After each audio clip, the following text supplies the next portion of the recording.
Pasti kalian sudah tidak asing atau sudah sering mendengar kata-kata atau istilah organisasi.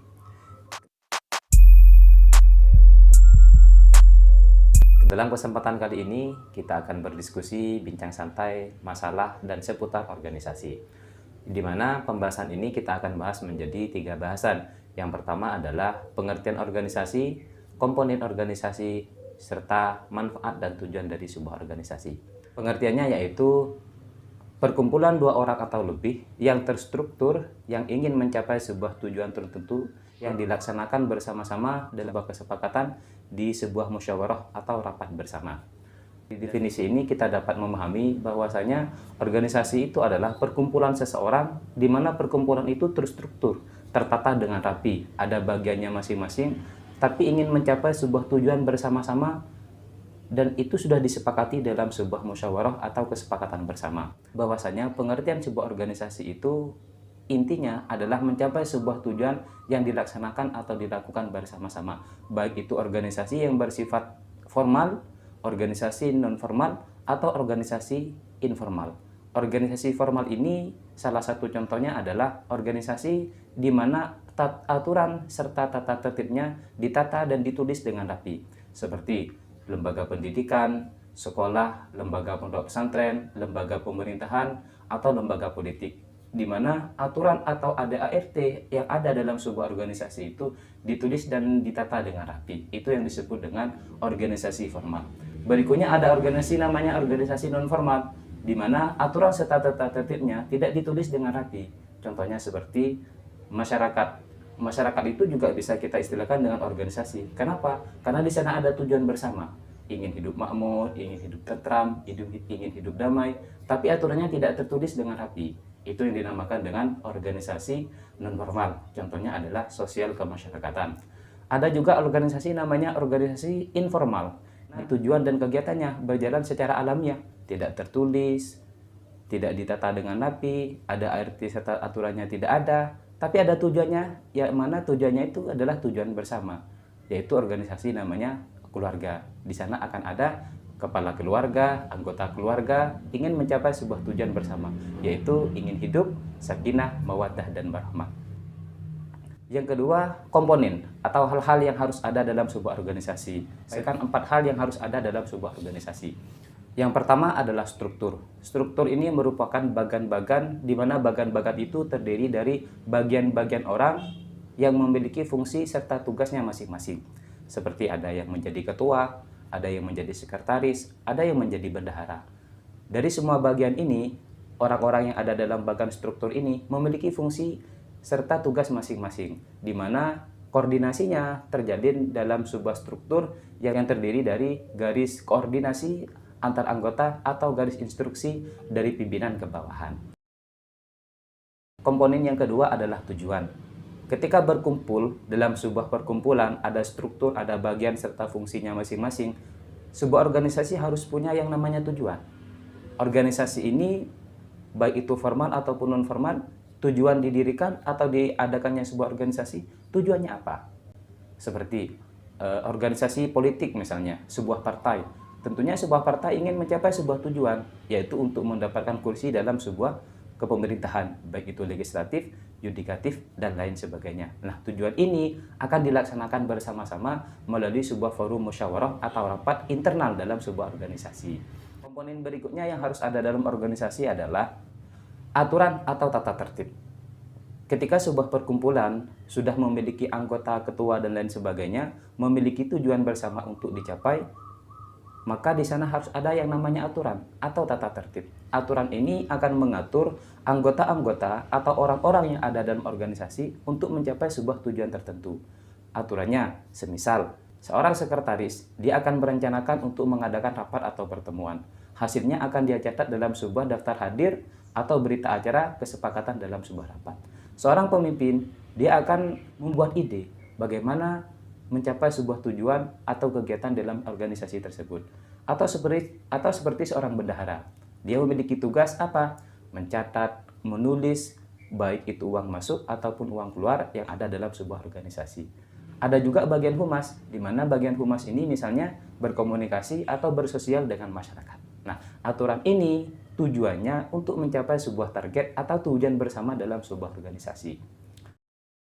Hal berikutnya atau komponen yang harus ada dalam sebuah organisasi adalah evaluasi. Evaluasi ini sangat penting dan harus ada. Tujuannya apa? Ketika sebuah target sudah direncanakan dan sebuah kegiatan sudah dilaksanakan, tentunya organisasi tidak diam, akan ada target atau rencana kegiatan yang lain. Maka sebelum melaksanakan kegiatan atau target yang lain secara bersama-sama, perlu adanya sebuah evaluasi untuk mengetahui hal apa yang sudah dilakukan, kekurangan apa yang perlu disempurnakan, atau target baru apa yang harus dicapai. Evaluasi ini sangat penting agar kegiatan atau program berikutnya itu lebih baik atau lebih sempurna dari kegiatan-kegiatan atau target yang sudah dilaksanakan sebelumnya. Berikutnya kita akan membahas tentang tujuan serta manfaat sebuah organisasi. Sebagaimana sudah kita bahas tadi, bahwasanya organisasi itu adalah sebuah perkumpulan orang yang memiliki tujuan yang dilaksanakan secara bersama-sama. Nah, yang pertama adalah melatih individu memiliki mental yang berani. Kenapa? Karena di dalam sebuah organisasi, kita akan berinteraksi, berkomunikasi, bertemu dengan banyak orang.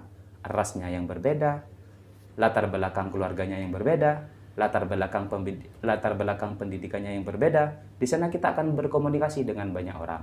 Dari komunikasi itu akan ada sebuah keberanian untuk menyampaikan sebuah keinginan, ide, gagasan, dan lain sebagainya. Sehingga ketika kita sudah terbiasa, maka mental berani dalam sebuah individu di diri seseorang itu akan tertanam, akan tumbuh. Manfaat yang kedua, melatih leadership atau melatih kepemimpinan. Kita sadar seorang manusia itu mesti memiliki jiwa leadership atau jiwa kepemimpinan. Yang itu harus diasah, yang itu harus dibangun, yang itu harus ditumbuhkan. Melalui organisasi, kepemimpinan yang ada pada diri seseorang itu akan ditanam dan semakin tumbuh. Bagaimana dia berkoordinasi dengan anggotanya, bagaimana dia berkomunikasi dengan orang lain, sehingga melalui komunikasi-komunikasi, rapat-rapat, musyawarah, itu akan muncul yang namanya kepemimpinan pada diri seseorang atau yang disebut dengan leadership. Manfaat berikutnya adalah membangun relasi. Dalam sebuah kegiatan yang ingin dicapai dalam sebuah organisasi, tentunya akan banyak berkoordinasi dengan banyak orang atau instansi atau organisasi yang lain.